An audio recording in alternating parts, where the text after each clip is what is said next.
Future Proof is sponsored by Concordia Dental Healthcare, expert care you can trust.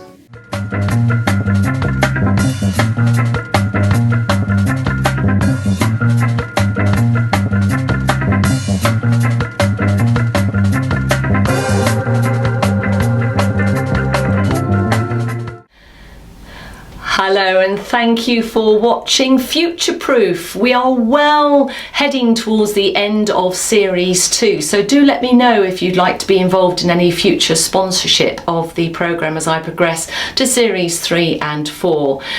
As you know, if you've been following me in these series, that I sometimes present on my own and I sometimes invite people into the studio, and we cover all aspects of around future proofing the discussion, from business to social care to education.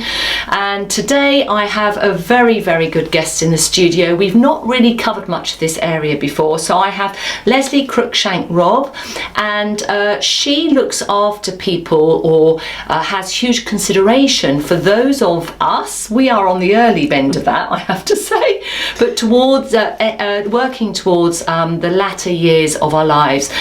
You may or may not know that I was business manager for a care home for a number of months, and really got involved in CQC inspection and indeed the running of the care home. And I know it's an industry that is changing hugely, but Leslie is actually more concerned about trying to keep people at home. So Leslie, thank you so much for joining me. Thank you. It's really good to have you here. So can you say, who are you and what do you do?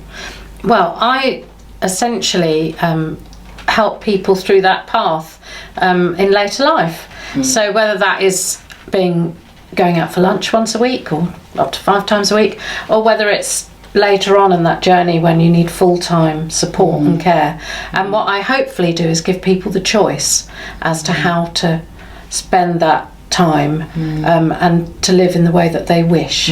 So in a way, I think it's the umbrella, it is the overall focus on latter years, and we are actually talking about ourselves as we move into it, aren't we? You know, so it's not about everybody else. No, it does include us. But I think you have 2 businesses that have a slightly different approach. Can you speak to me about them in turn?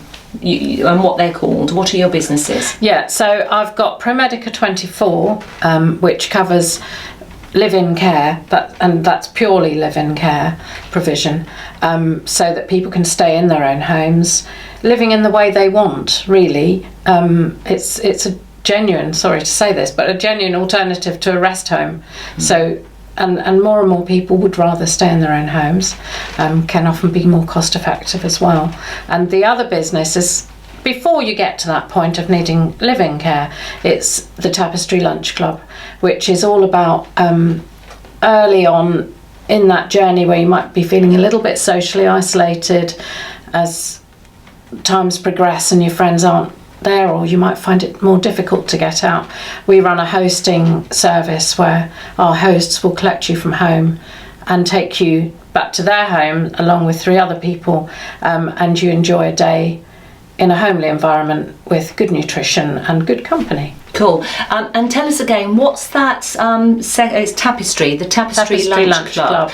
And I believe, are you a director there? I am. You are a director now. And I've already put you in touch with somebody that I know, an accomplished musician who has a real heart for those suffering from dementia. And I know that when I was business manager, that at the time I knew there was a Brighton initiative for dementia. It was, part living care, if you like, where people had their independence, but they almost had a supervisor, if you like, but it was all for dementia care. So if somebody is listening and saying, I need that, or I know someone who needs that, or actually I'd like to collaborate and work with you, how can they find you? How can they find out more about the Tapestry Lunch Club? It's a very, very new business. The website is going live next week, so it's really new. But you can write to me at tapestry.co.uk. So Leslie at at Tapestry. Tapestry Lunch Club, or Leslie Cruikshank Rob at Tapestry Lunch Club. Okay, and when the website goes live, it's obviously www.tapestrylunchclub.co.uk. So, are you the only one in the south doing it? At the moment, as far as we know, we're quite new and independent. So yes, it is a new concept. The hosting thing. There's lots of ways you can go out for lunch. There's lots and lots of organisations that will set up lunches in halls and places. This is more if you don't like the thought of having to go Out to the church hall or the local home or whatever for a lunch. It's just a little bit more intimate. And also, I think I'm right in saying that if somebody hosts it and wants to get involved, then there is actually a payment involved. There is. If you want to be a host, that is a proper paid job. And if anyone would like to be a host, please do come and get in touch. Because we are looking for hosts everywhere. Okay, so let's confirm this again, that the host is responsible for opening up their home to bring somebody into their home and provide them with a lunch and entertainment or of some sort. Yeah. And so what's the commitment? Is it 3 hours, 5 hours? It would be 1 day Okay. per week or 2 days per week. They can choose how many days, but each day is a day. So it's a 9 to 5 commitment. You collect your first client at 10, you drop your last client at 4. So, but obviously you've got preparation and clearing. So what you're saying is, so in my head I was picturing so let's say I'm a host, I was picturing one person coming into my home for the day, I give them lunch, I do this, that and the other. But what you're saying is you can almost party plan it, you can actually say, I have 3 people in. Well, we'd hope that each host would have 4, a maximum of 4. Oh, right. Yeah. So in fact, for those people who might well be feeling very isolated, maybe with early dementia, but not requiring care, for obvious reasons, if they require care, they would have to bring their carer. But for those people, it's almost like a little social club. So hopefully, if you were, say, hosting every Monday you'd have those same people. And so they would build relationships with each other, and it would almost be like a little club. I love it. I really, really love it. And this does very much fit with future proofing, because we've all heard the debate about the pressures on the NHS and other things too, but also, the mental health and well-being. And, the stats for loneliness in youngsters is almost the same as the stats for loneliness with the elderly. And I know there's been lots of initiatives actually to bring them together. So this gives them the social life, the independence, they keep their homes. Like you say, if they need extra support, that comes with them.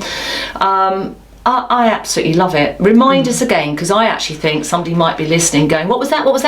It was the Tapestry Lunch Club. Okay, and cool. We are looking for hosts.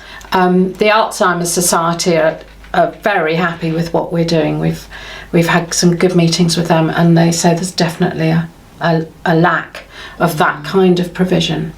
But it's also a nice career opportunity as well. There is a structured progression. And what comes to mind, I know from care home conversations, there are care homes that are already looking at and bringing in robots to sit with patients because there aren't enough staff to do it, and that artificial intelligence, that AI, it is coming into the care home industry.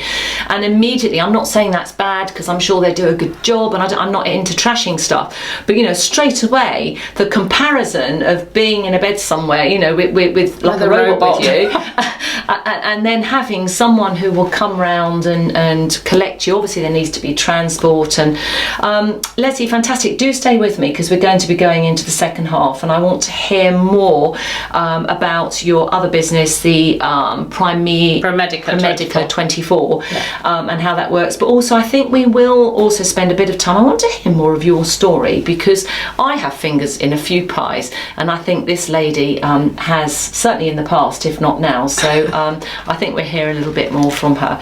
But as she said, do contact her if you're interested in the Tapestry Lunch Club. It is a business opportunity for anybody, particularly if you tend to be on your own a lot too. You get your social life there through serving other people. Good stuff.